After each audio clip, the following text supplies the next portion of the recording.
Welcome to Chillin' 101. We hope this video helps. You start by ensuring your system can run Ghost of Tabor, update GPU drivers, and install any runtime libraries.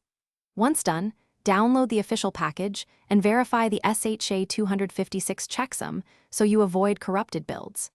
Next, extract the archive into a dedicated folder and grant execution permissions to binaries. This prevents permission errors later. Make sure your BIOS has necessary compute or virtualization flags enabled, because Ghost leverages low-level GPU features and will fail silently if those are disabled.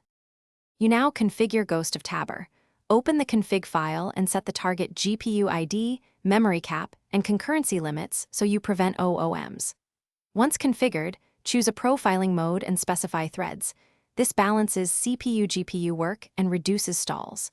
Then run a dry run test with a tiny workload to confirm device selection and validate performance counters. If metrics look odd, lower memory and rerun. Iterative tuning is how you reach stable, repeatable throughput without risking crashes. You finish by launching the full job and watching telemetry, GPU utilization, temperature, and the process log to verify steady operation.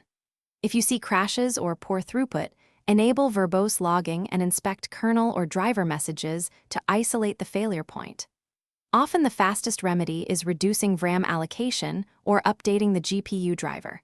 If thermal throttling appears, cap clocks or improve cooling. One key troubleshooting tip: reproduce the issue with a minimal test case to pinpoint configuration.